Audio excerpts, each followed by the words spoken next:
Om Stapakaya cha dharmasya sarvadharma swarupine avatara varisthaya Ramakrishnaya te namaha. Today is a very auspicious day. According to the English calendar, Sri Ramakrishna was born in 1836 on February 18th. So you may say it is his birthday according to the English or Gregorian calendar.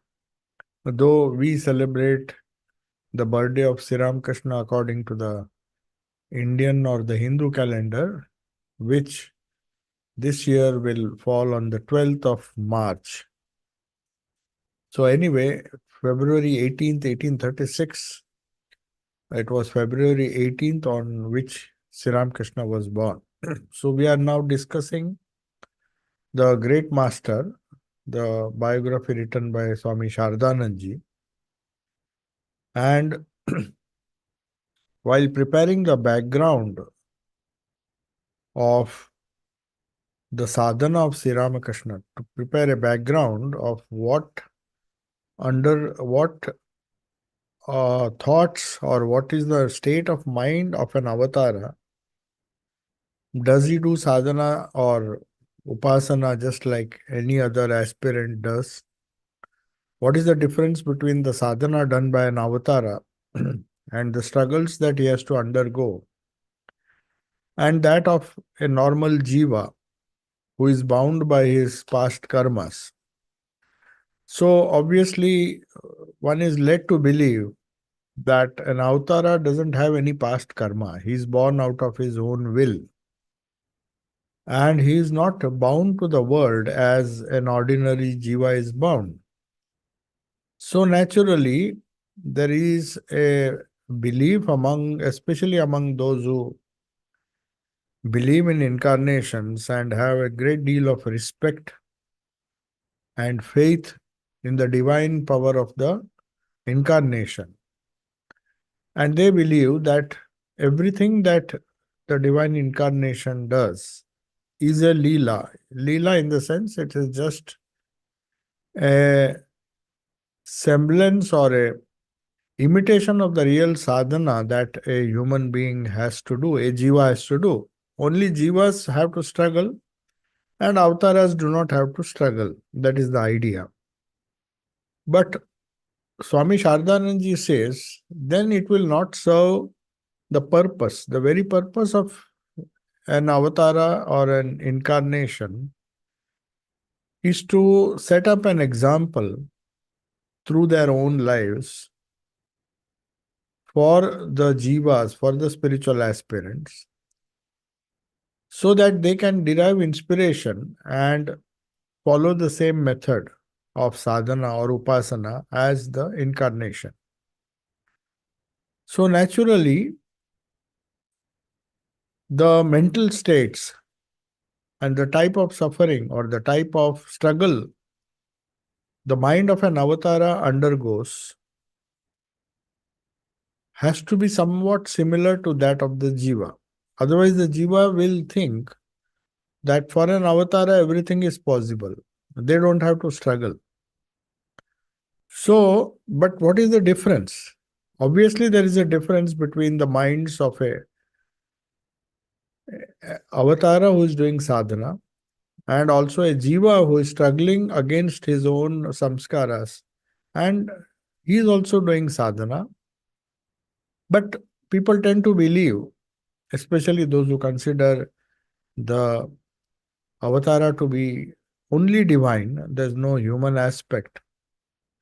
So they think the struggle that they see in the life of an incarnation is just some kind of divine leela. If that is the case, then what is the difference in the mental state? Does the jiva suffer more, or does he have a different kind of suffering or a different kind of struggle? Does he have to undergo a different kind of struggle than that of an avatara?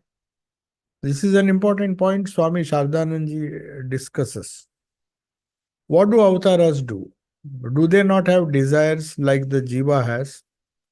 If they don't have desires, then why do they, why there is a struggle at all in their lives, in their sadhana? Why are they just play acting, or maybe uh, acting as if they are suffering, or acting as if they have desires? So Swami Shardananji very clearly says it is not true. He says, as you study human nature, the nature of a jiva,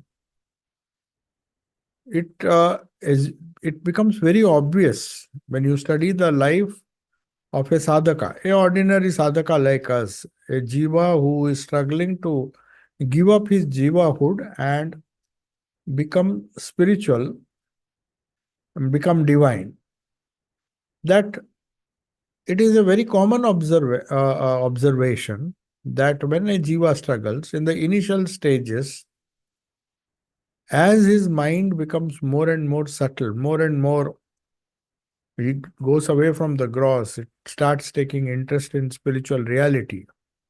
Then the pain in his mind, which is caused by desires, is more intense. Even the mental desire arising in his mind makes him struggle in the sense, for a person who is immersed in desire, who is always surrounded with desires and objects of desire, he goes on enjoying, he is not sensitive. If suddenly a desire comes to him to eat something or to enjoy something, he just goes and does it. He doesn't even bother. It doesn't even worry him that there are so many desires coming in my mind. That is for a sadhaka who has just started his sadhana. But if that sadhaka is advanced, then even a small desire, a small mental desire, which is not gross at all, he has not even succumbed to that desire. He is not even, he says, how can such a desire come in my mind? He is upset because he feels that I thought that my spiritual path or my spiritual sadhana has taken me to such a level that most of these desires have gone. At least I have not been enjoying, and but he feels guilty if the desire comes even in the mind, even though he does not uh, fulfill that desire. Whereas a gross person, he goes on fulfilling all the desires and he has least regret. He says, what, it is natural for a human being to have these desires. And when the desire comes, you have to fulfill it. But Swami Shardananji says, a person who is habitually committing theft and many other uh, sins very often, a professional thief, for example, or a professional cheat or a professional dacoit, he can repeat those acts or repeat those actions without any regret, without any feeling that he has done anything wrong, and does not suffer from any pangs of guilt. He doesn't feel guilty, he's justifying himself. He says, what is wrong? The whole world is cheating, I shall also cheat. So, but a noble or a high minded person, the more advanced he is, even a small desire which comes in his mind, he has not fulfilled that desire, but it has just come up in his mind. He feels terribly guilty and suffers from distress merely by thinking of those acts. He doesn't even have to do those acts, but he says, how can I think such horrible thoughts? So, the more advanced a spiritual person is, Swami Shardanji says, the more the suffering or of guilt that he feels. It may surprise a person, a gross person. He said, just a thought has come, and why is he making such a big fuss?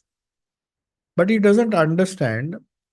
Similarly, he doesn't understand because for him, he is habitually committing or fulfilling his desires, the gross desires, and he doesn't have any guilty conscience about it, conscience about it. Whereas the other person, though he has not committed any guilt or committed any offense, he feels guilty about the fact that his mind was thinking about it. So, Avatars also, Swami Shardanji says, avatars are higher beings. They are also just like these noble beings or those who are advanced in sadhana, they feel guilt when they think of fulfilling the desires. They avatars also, though they refuse to indulge in the desires, they also feel the same sense of guilt. They have to fight with the subtle desires. And that is seen in the life of Sri Ramakrishna and the life of all the avatars. Not that they are free, but the only difference is they do not succumb to those desires. But the struggle is same, or in fact more intense, because they cannot even tolerate. They just fail to understand, their minds fail to understand that how could I desire such a silly thing? Those horrible images of desire that arise in a jiva and is not bothered. Every day, so many images may come. And he says, okay, at least I have not done anything. These images are just coming. So jiva is not bothered, but a avatara, according to uh, Swami Shardananji, he is intensely pained, he is intensely disturbed. That is why when Holy Mother used to see faults of other people, she came in a certain phase of her life when she was after the passing away of Sri Ramakrishna. She went on a pilgrimage to Brindavan, and when she visited the Bake Bihari temple, she suddenly had a thought that why is my mind seeing faults? She was seeing faults. Golapma, Yoginma, they were all her companions and they were traveling. So she would see some faults and that pained her. So she prayed to Bake Bihari and said, Oh Lord, please remove this silly habit of mine. Why am I seeing faults? And then they say from that day onwards, she could never see faults. So for them, even to see faults, when it is very natural to the jiva, seeing faults is very natural to us. We always keep on seeing faults, others' faults, mostly not our own faults, but others' faults. So that's why Holy Mother says, if you want peace of mind, don't see others' fault, rather see your own faults. But in our case, in the normal jiva's case, it is opposite. We don't have the courage or don't have the patience to see our own faults, but we very naturally see others' faults. So these different desires, these different faults, even though they are brief, they are not harmful, they are very harmless, but for the incarnation, they are unbearable. And this they also frankly admit. It's not that they tried to hide. You see, when Sri Ramakrishna used to talk to his devotees, and somebody said, I'm struggling with these desires, it is coming and disturbing me, disturbing my meditation. He said, what is new? Even I used to have this, and how we handled it, he used to tell. So, therefore, if we see the lives, one of the important factors that we have to consider in the human aspect of the avatara is that their struggles to withdraw the senses from the sense objects are not just acting, they are really struggling. But their struggle is more intense because even the least desire makes them upset. Whereas for an insensitive person, hundreds of desires may come and he is not bothered. He consoles himself or he tries to justify his actions by saying, anyway, these are just desires in my mind. They are not, I am not going to fulfill them. They will come, they will go. There's nothing wrong for a jiva to think like that, but here Swami Shardanji is comparing. The difference between the jiva and the avatara is only this much. They feel very upset if even a small desire or small bad habit like fault finding uh, becomes prominent. They just check themselves. Like Holy Mother said, "Oh, why am I seeing faults? Their introspection is so intense, or they are so sincere that the least change in their mental structure, the moment she started seeing faults, she immediately decided to put a break, and she said, no, why it is happening? Whereas a normal jiva, after repeated fault finding or maybe repeated mistakes, when he suffers the consequences, suffering means it is peace of mind. That is why Holy Mother said, if you want peace of mind, don't see others' fault. So, one of the main reasons why we should not see fault is for our own purpose, not that the other person will be affected. If you see hundreds of faults of other people, it's not going to harm them at the least. But it will harm you because you lose peace of mind. So, what we learn from incarnations is even the least fault finding makes them restless. And then they see that they are losing their peace of mind. And to regain that peace of mind, they pray to the Lord or they fight against that evil tendency and say that, please, oh Lord, please see that I don't see faults. So, the human aspect of the avatara, which we are discussing now, has been discussed in many books, including the Gita, especially the commentary of Shankaracharya. Because Shankaracharya also, though he accepts an incarnation, for them, for people who follow Advaita, incarnations are just higher beings. They are just like jivas. The difference between a jiva and the incarnation is just a question of degree. We fall a prey to gross desires. Incarnations try to control it, and they are much better off.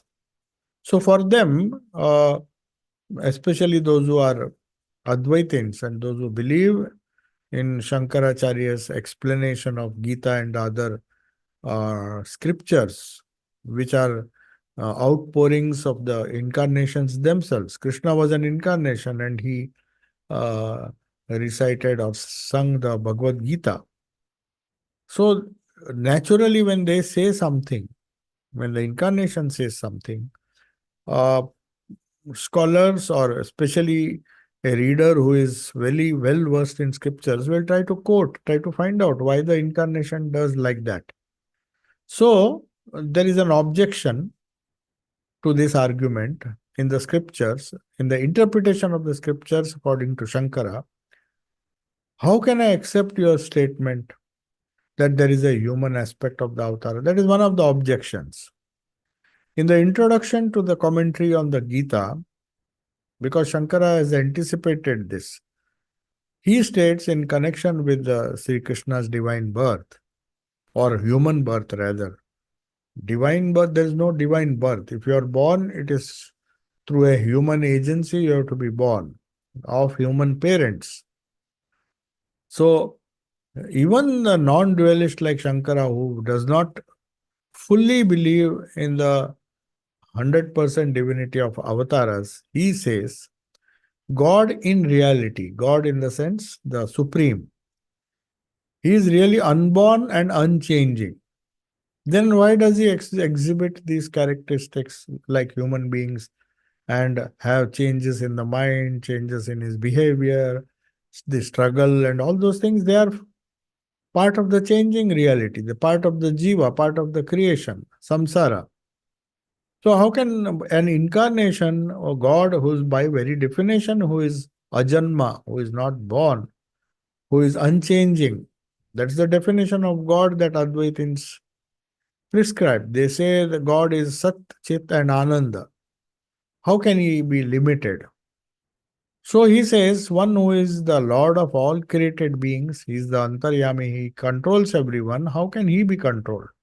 And by nature, he is eternal, pure, illumined, and free. Nitya Mukta, Nitya Gyani.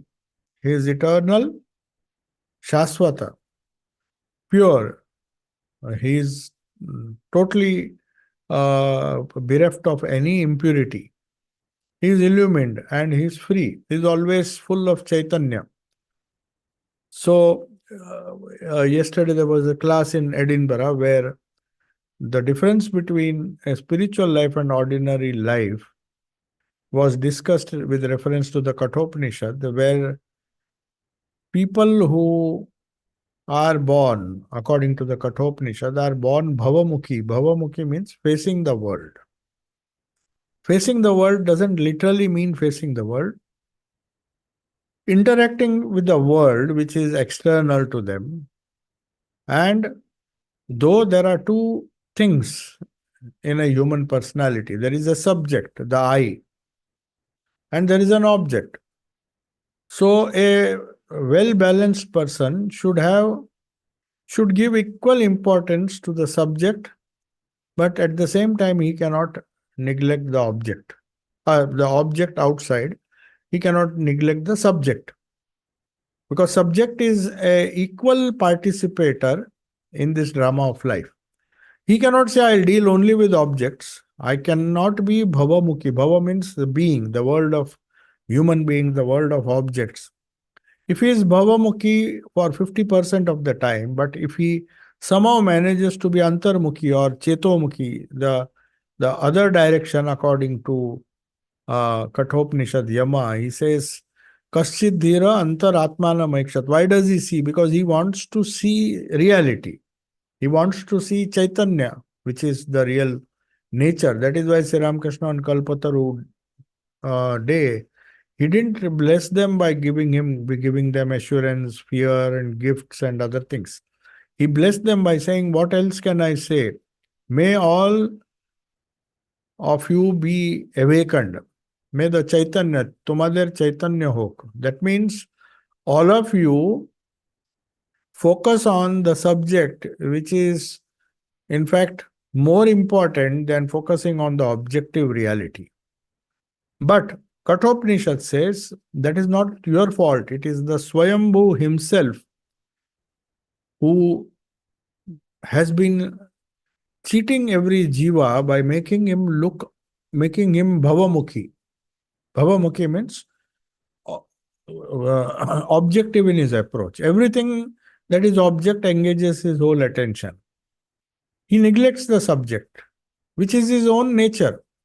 So he says only a few, Kashchit Dhira, Antaratmana Maikshat, Avruta Chakshu, Amruta, they want immortality. If they are Bhavamukhi, they are likely to be disappointed today or tomorrow. But if they are Chetomukhi or Chaitanyamukhi, or as Sri Ramakrishna says, they are focusing on the spiritual reality within, the subject within, which is the goal of spiritual life, then they are known as spiritual aspirants. So that is the difference, that in reality, the unborn, the unchanging, the Lord who created, that is Swayambhu, Kaschit Dhira Antaratmana Maikshat, Avruta Chakshu, he has to stop being Bhavamukhi, at least during his spiritual practices, and focus on the reality within, the unchanging reality within. By nature, he may be eternal, he may be pure. The subject is always eternally pure, eternally illumined and free. But he is seen, he means the Lord is seen as being born. He doesn't want to say that he is born like most other jivas. He says he is seen as though he is born. That is why he has to bring in the concept of Maya, that it's not actually, it is a Mayavi Sharir that he assumes, and as though endowed with a body through his own Maya power. So they don't want to attribute reality to that, because the goal of Advaitins is the subject, not the object. They say Chetomukhi attitude is the only attitude you have to cultivate, otherwise your life is wasted. Whereas those who belong to the Bhakti schools, they say, okay, you accept the objective world, that is also what God has created, but at least half of your attention should be towards the subject. So it's a gradual progress for a bhakta. He accepts the limitations of an avatara, but at the same time he says the limitations of a jiva and the limitations of an avatar are slightly different. He is so elevated or is so noble, the avatara, from the point of view of a bhakta, he says they don't succumb to these desires. Even the least desire that comes to their mind, they fight. They fight more intensely than us, but they find a solution and they show us how we can also do it. So they say this those people, now Swami Shardanji is arguing that even Shankara says it is just an acting, it is just by his power of Maya or for the benefit of humanity. He is assuming, he is acting as if he has a body. He doesn't want to accept the concept of avatara. Then Swami Shardanji says what Shankara says is true. From the point of view of Advaita, it is true. But still, he says, for those who are not Advaitins, our position is also true. In order to understand Shankara or Advaitins, we must remember that he considers God, the God who has incarnated, to only seem to be endowed with name and form by his Mayavi power. He just gives an explanation because people will ask, then how does he have a form? How does Krishna has a form? How does Rama has a form? He has a name, Rama, he has a form of Rama, and he has come. He gives the explanation that it is through his power of Maya, some inscrutable power. He makes the reality, makes the eternal nature, he hides it by creating an illusion. So, uh, as regards the illusion, just as our body, our struggle is false, the struggle of an incarnation is also false. So Swami Shardanji says, he doesn't just say that avatara is acting or avatara has creating an illusion. Even you have created an illusion. So if the avatara is false, your jivahood is also false. You are in fact Chaitanya. So if that position is accepted, then I, you, every object and every being in the world are endowed with the same name and form as the incarnation. The incarnation has a name, Rama, and his form, the form of Ramchandra, and you have a name and form. So from the point of view of Advaita, we are all spirits.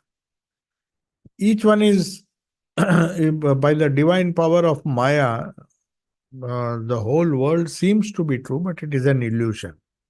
So he considers the whole world, according to Shankara, an illusory superimposition on the pure Brahman. So Bhavamukhi attitude is negated right from the beginning. That is why it is a very difficult sadhana to negate the world when you are seeing it, when you think it is real. For people who still are attached to the world, who want to deal with the world, maybe in a nice way, they don't want to grab everything and be worldly, but they want to be noble, they want to do good things. But they think the world is real. Otherwise, why would you do good to someone or be noble? Why do you struggle to be a good person, a spiritual person? Because they think it is real. So, those who are endowed with name and form, if you consider the incarnation, what Shardanji says is, if you consider the incarnation who has a name and form, just as you have a name and you have a form, then both are equally real or both are equally false. If you consider an incarnation as an illusion and you don't need, and still you say, my desires, my objects, my things are not illusion, then you are not an Advaitin. That's why he shows to hold on to that position. You, of course, you can't just say avatara is an illusion. Then are you ready to say that your desires, your objects, the world that you are dealing with is also an illusion? He says if you do that, then incarnation is not necessary. But that's the reason why Advaita appears to be a very nice philosophy, because you don't need a god. You can just ignore the existence of a god and people find it very attractive. But they don't understand that an Advaitin has to deny his own name and form right from the beginning. Then only he can say that there is no God. Instead of that, better not become a hypocrite. When you accept your name and form, your likes, dislikes, if an Advaitin can really give up his attachment to his own body, his whole, the world, he can give up attachment to the world, then he can give up attachment to the Ishta or the so-called incarnation. By quoting that incarnation, Shankara says incarnation is untrue, is just a form, name and form. Is true, but Shankara considered his own body as untrue, as an illusion. That's why when some tantric came and towards the end of his life, it is only because of his disciple his life was saved. He said, I am performing a tantric ritual. I want the sacrifice of a human body. You are an Advaitin. For you, this body is not important. Shankara said, yes, he really believed. And then he was about to go follow him. He said, okay, if it helps you to realize some truth or gain some spiritual power, I'll go. Then one of the disciples of Shankara takes the form of a Narasimha, and he goes and kills that tantric and saves his guru.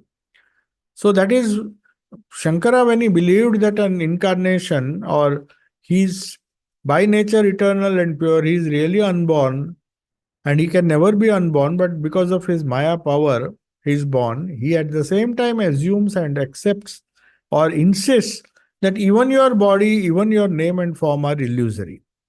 That is why he says, Shankara's conclusion can be accepted that Avatara is just the divine play of Maya that makes an Avatara take up a body. Then the divine play of the Jiva also makes him take up the body. We have to accept both the statements together. That is what Shardanand is saying.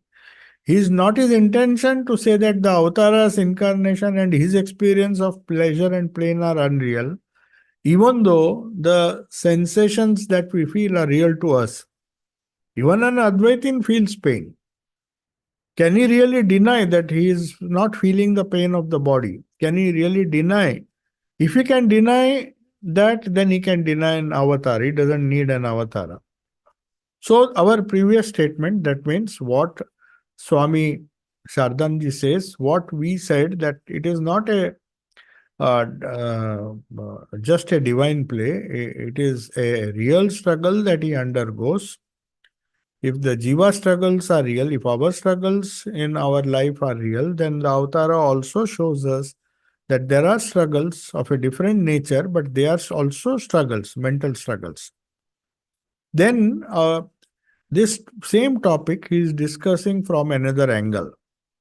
Swami Shardanji still wants to convince the reader that whatever angle you try to analyze the life of an incarnation, you will understand it if I give you another example. He says, the topic will be clear if we discuss the subject, the same subject, from another standpoint. So the scripture says, he says now, that two types of ideas about the world appear before us, before everyone. One from the Advaitic point of view, non-dualistic plane, and another from an ordinary plane. When we try to examine the reality of the world by looking at it from an Advaitic perspective, we immediately, or at least we have to realize that it does not exist. It is an Maya or an illusion, not only now, but it never existed. Are we prepared to accept that? Since Brahman is one without the second, then there is no question. You have to constantly deny suffering, you have to constantly deny happiness, you have to constantly deny the world. Every time the idea of the world comes, every time your mind becomes bhavamukhi, outward, you have to push it and focus it on the Brahman within.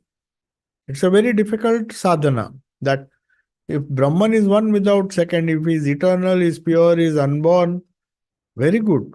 The subjective reality, if you can hold on to that subjective reality, be Chetomukhi or Chaitanya Mukhi, the facing the Chaitanya, then the Bhavamukhi attitude has to be given up right from the beginning. So nothing else, with that view, the aggregate of all the names and forms, however dear they may be, you have to just throw it away. constantly denied. So Sardhanji says, are you prepared to do that? Then you can claim that you are in Advaitin. How can you say that God, I don't believe in avatar, I don't believe, but I believe in me, my property, my things, I am Bhavamukhi. God has to be Chaitanyamukhi. He is eternal, he is free. If I feel that the world is real, if I feel even there is some truth about the world outside, then even God also incarnates, and for him also the world is real.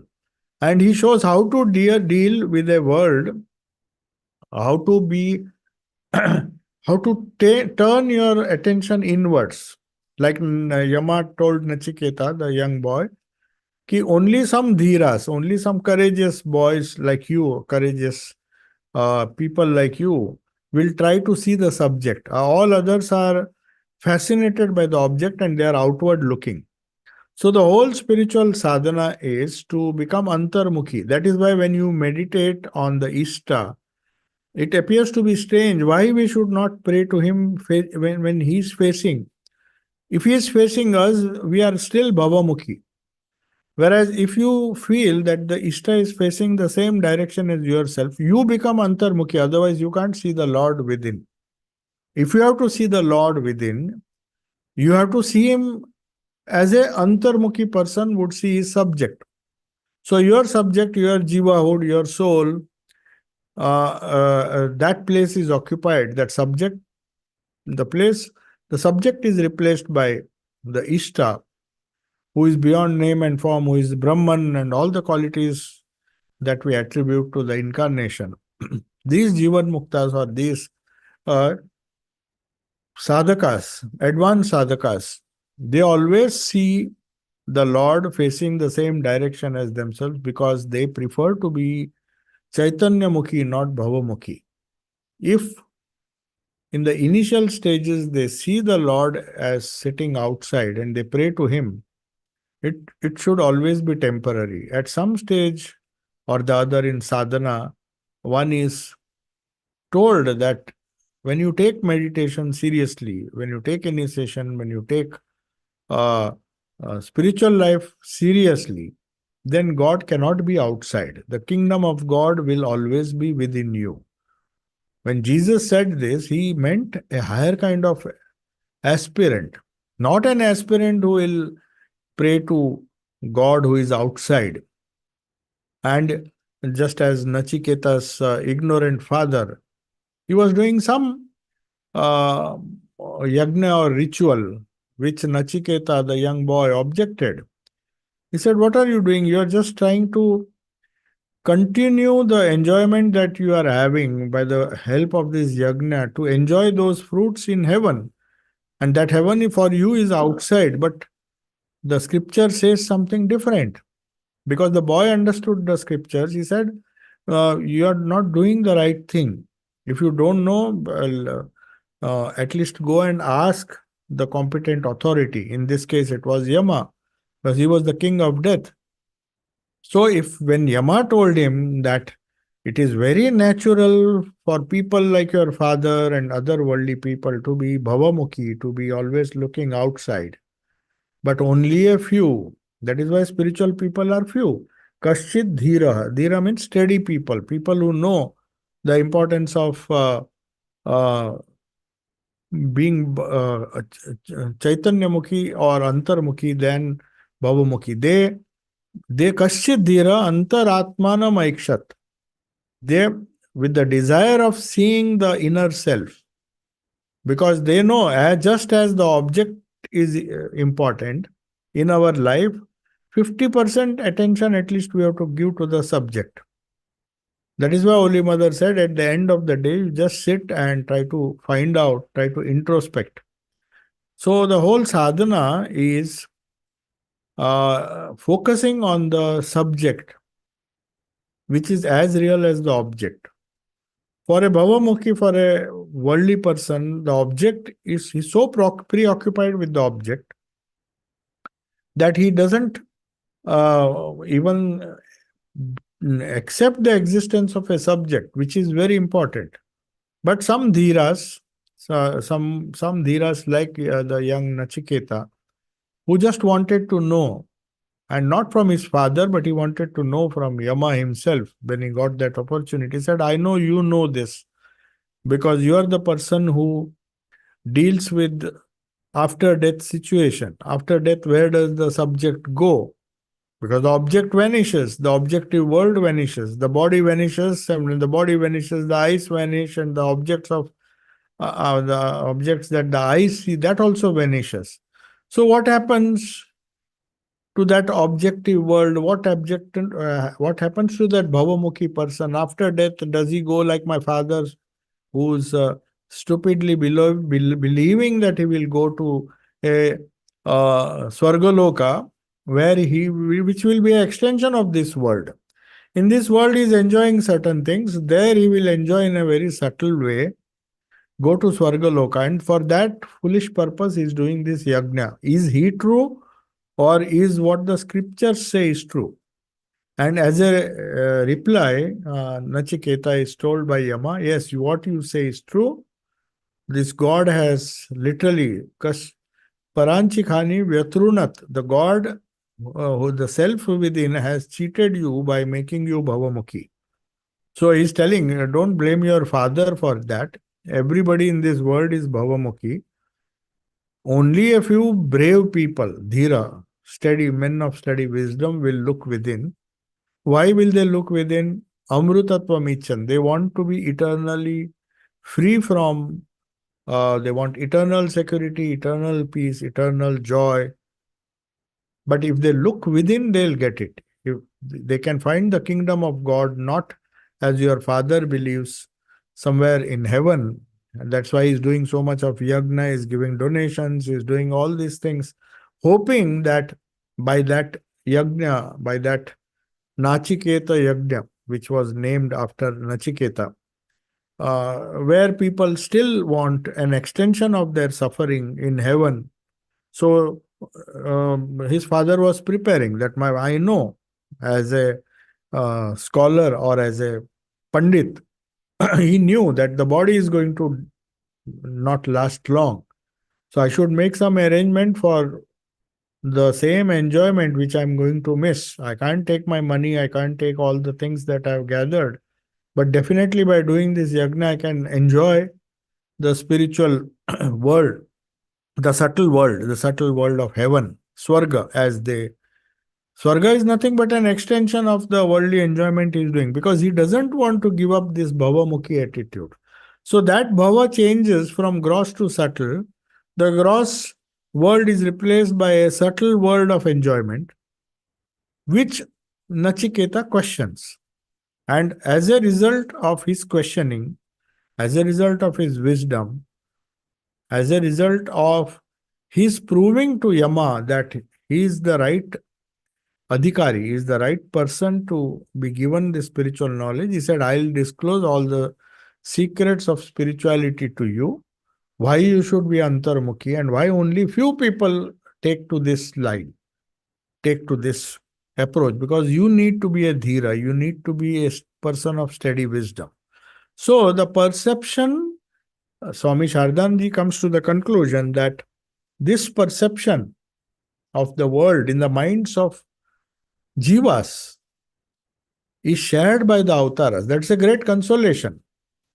Because otherwise you will feel that the avatar is always immersed in the subjective world and he has cheated us and he has made us bhavamukhi and he is enjoying the Chaitanya Mukhi. No, he also struggled with this attitude. And gradually he showed by his own life, and finally when he blessed everyone by saying, Tumader Chaitanya ho, let your consciousness be awakened. He said, what other blessings can I give you? Because he knew if I give him any blessing, we give all the people who are asking for some grace and blessings. If I give them blessings saying that you become more bhavamukhi or you after your death you enjoy heaven, then that is also not going to last. So he could not tell the untruth. He said, I'm telling you the truth. What else can I give you? The only thing I can give you is what I learnt myself, what the avatara comes to teach, to become Chaitanya Mukhi. So the perception of the world of the avatara. Now that is why Shardananji is saying they don't. They also want to show the jiva the path by saying that, see, I focus so much on the God within. I meditate on the mother within, the divine mother or whatever Ishta you believe in. I meditate on that. And I got that immortality. I reached that great state. Shrunvantu Vishwe Amrutasya Putra Aye Dhamani Divyani Tastu. So the rishis, when they got this realization by going within, by getting the subjective experience, as I said yesterday, this Latu Maharaj was not a scholar. When he got that experience, he just kept quiet because he could not explain what he was seeing. He got the experience even before he had read the scriptures. He could not, he never read Kathopanishad. But when the Kathopanishad was read and Swami Shuddhanandji told him that this is the first type of realization you get when you turn your gaze inward, he was doing it. He was doing it with faith in Sri Ramakrishna's mantra, faith in the way Sri Ramakrishna taught him to meditate. He didn't question because he was ignorant. He had not read the Shastras. So Swamiji says he did not have that problem of doubting. He just based his spiritual life on faith. And that gave rich dividends because he got all those realizations which you can hope or expect to get after reading the scriptures and after doing Shravana, after doing Manana, after doing Nididhyasana. When you meditate, then there is a remote possibility that you may get the same realization as it is described in the Kathopanishad.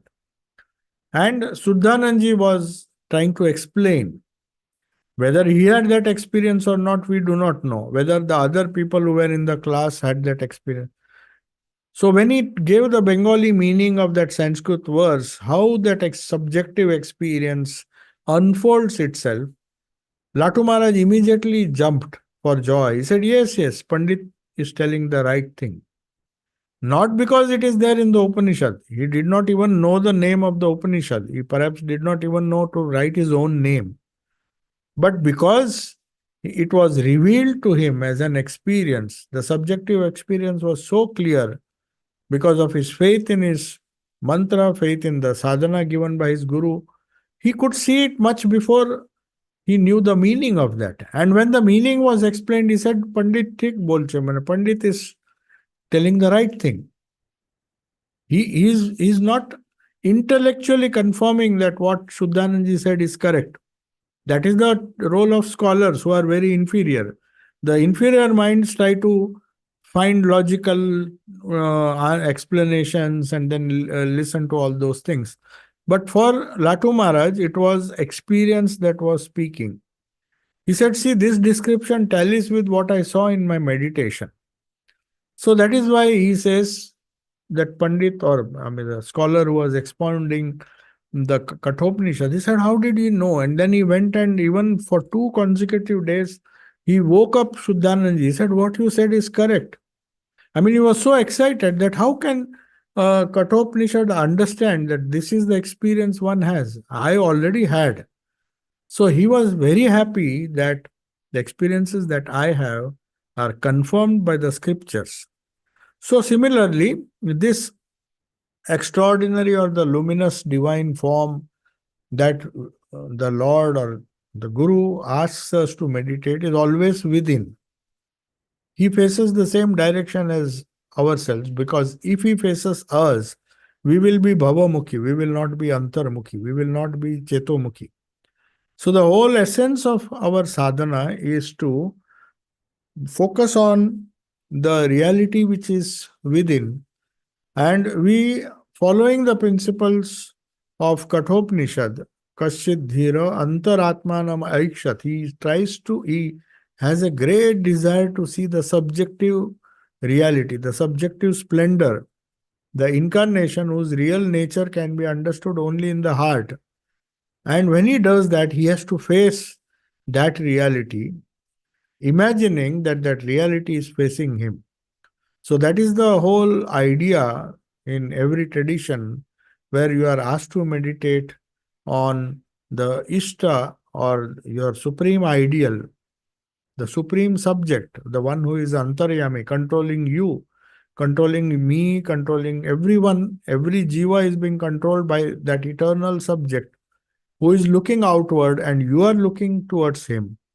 So that is the idea. And Swami Shardananji says that the only great power that an incarnation has, that they, after meditating, they have the capacity to raise the human beings by the power of avatars. Their vision is raised, like he did in the case of Latu Maharaj. He, they can impart that vision which is described in the scriptures, that vision which has been revealed to the rishis, that vision that has been revealed to the numerous bhaktas, great spiritual aspirant. They have the capacity to raise the minds of the aspirants, the ordinary person, whoever approaches them with faith and devotion. That is why it is very important to read this great master, because what an avatara or what our Ishta can do for us, Swami Shardanji is explaining. All that is needed from us for an ordinary person is to approach the avatars with faith and devotion. And as a result, he has one capacity which ordinary jivas do not have, is to raise the consciousness, raise the consciousness of that person who has surrendered to him, who has faith in him and devotion to him, to the same level as himself, the incarnation, because he is seated within and he can raise the mind. He can, by his grace, like he did for Latu Maharaj, for Swami Adbhutananda, their wonderful power, they grant the ability to the jiva to succeed and have the same vision as they have. They may be having it, they may have struggled in their whole life. You see, Thakur sadhana, this actually, this explanation is given as a precursor to the sadhanas done by Sri Ramakrishna. He did sadhana for the first half of his life so that he can distribute the knowledge that he got. He acquired it. He acquired it and led Shodashi Puja to the at the feet of Holy Mother, through whom he spread this divine consciousness. So one of the roles of the incarnation is to get this experience themselves, struggle like an ordinary human being, but their struggle is much more intense. And the only different thing that they do is they can impart that consciousness through to all the people who approach them with faith and devotion. That is why we meditate, imagining the Lord who had that experience. We meditate on him in the heart and imagine that by his sitting there or his presence there, one day, by his grace, we can achieve to that highest, reach that highest plane. So that is what uh, is the advantage of following this path of devotion. So as devotion deepens, the aspirant's idea of divinity slowly expands. First, he thinks he's very close, and the God is slowly raising his spiritual sensitivities, his spiritual experience. But when he is firmly established in the heart, he has the same vision by the grace of the Ishta, by the grace of the incarnation. He is even capable of giving us the same realization that he had. So that is the role of an incarnation. They also struggle like us, but unlike us, as Sri Ramakrishna himself said, there are some ships who can carry 2 or 3 people, some boats, but if it's a big ship, it can carry thousands of people. So the incarnation, the difference between a jiva and an incarnation is only in degree. He can influence people who are knowledgeable, who are intelligent, and even illiterate like Latu Maharaj, and give the same experience to them if they have faith and devotion. So we'll conclude now. If there are some questions you can ask. Om Shanti Shanti Shanti Hari Om Tat Sat.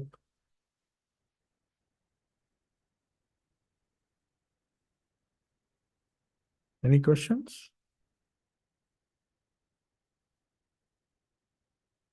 What you're saying about vision in them. Hmm? You're talking about a vision in them. Vision or experience, not just vision. Vision can be through the divine eyes, but everybody doesn't have to have a vision. It can come as an experience.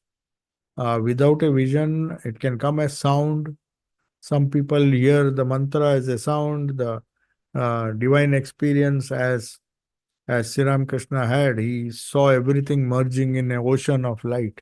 So it's not necessary that everybody has the same vision or same experience. They are the visions. No, they are experiences. It's better to call these things as experiences. Whether you listen to Om or whether you chant Om or whether you do the mantra or whether you visualize the Ishta, all these different techniques in uh, different traditions, they are designed in such a way that you get the experiences of that particular tradition. For some people, it may be just a vision. If they are very devoted to their Ishta, all they want is their Ishta comes as a live experience, a living experience. But it doesn't have to be only visual. It can be sound, it can be light, it can be anything. It can be a feeling of peace and bliss, no unobstructed peace and bliss. So there are many ways these experiences can come, and each one can be different, but at the same time, each one can be equally effective. So vision is not the only way the Lord appears. Though we think he appears in a particular form which you have worshipped, that is one way of experiencing the Lord, but you can experience him in very many ways. Some people like Brother Lawrence, they just felt the presence. They may not have seen Jesus every time, but they always had an experience that he is present, he is near me, he is inside me, or he's everywhere. Wherever I go, the Lord is with me. So that is also an experience. The presence of the uh, uh, God, the presence of the practice of the presence of God. That is what he asked, because he had that experience. He wanted all the people, he loved that sadhana, practice of the presence of God.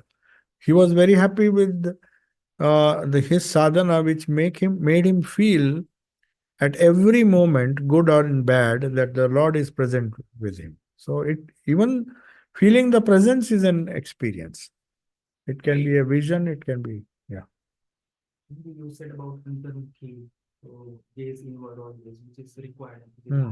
higher part of thing and all. So that's fine. But my question is, when you see the photo outside or when you enter a temple or a shrine or a church or whatever, then how to reverse that attitude? We are not reversing that No, no, attitude. you don't have to, We are because going we are Bhavamukhi, and the Lord whom we worship is also a Bhavamukhi attitude, but that is better than being Bhavamukhi over trivial objects. So we are replacing our Bhavamukhi attitude is very natural. See, that is one thing you have to understand, that for 99% of the time, except during meditation, we are Antarmukhi. The rest of the time, we are Bhavamukhi. Now, the question is, we worship the Lord outside in a prayer room and do bhajans, do everything to replace it with other useless Bhavamukhi objects. That gradually, that Ishta, uh, if you are doing sadhana according to the instructions of the Guru, that Bhavamukhi God becomes the same God becomes Antarmukhi God. So it has value. Definitely, it has value, because if we are Bhavamukhi, or if we are our mind is constantly going outward for 23 hours. 1 hour of prayer, at least we are focusing on a good Bhavamukhi experience. Whereas the other Bhavamukhi experiences are making us more and more Bhavamukhi. So here the chance is that for half an hour you do prayer, you do sadhana, you do puja. Even puja is done because of that. That my mind is going the whole day. I'm going to be Bhavamukhi. So I begin my day with Bhavamukhi Thakur, who is also Antarmukhi, and he has to come when I'm meditating. I will keep him in my heart. The same is the idea of Visarjan. After Visarjan, the Murti is destroyed so that you are no more Bhavamukhi. You understand that the image that I worshipped was just to prevent me from doing other bad things. The Murti has served its purpose. The Ganesha that I worshipped has served the purpose. Now that same Ganesha, because of its Satchidananda nature, he has become my subject. And for the rest of the day or rest of the time when I meditate, he is not Bhavamukhi, he is Antarmukhi, the same Lord. But when he was Bhavamukhi, at least he prevented me from being Bhavamukhi in a very gross way. That's the idea. So we'll close. Om Shant. Question.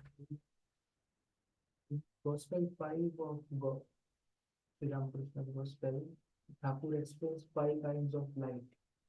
But one light is the light of a lamp. Thakur says other is a light of a sun. Thakur says other is a light of a moon. So lamp, sun, moon, and both. So sun and moon. So what is there another type of light? What's the fifth light? Fifth light he has not mentioned. Huh? It's not clear whether You give me the reference because I have to see the context. So the question which has been asked is, in the fifth volume of the Gospel, Sri Ramakrishna speaks of 5 types of light. So you give me the page number. I will look because I have to read exactly what he has said and then answer your question. He says one is the light of the lamp, one is the light of the sun, another is the light of the moon, and then other lights, whatever he has. So we have to read the whole paragraph and see what he is driving, I mean, what he wants to convey. So please give the reference and the page number. You can type it in the chat and I will see it in the fifth volume, which I have. And maybe in the next gospel class, I will answer. Okay?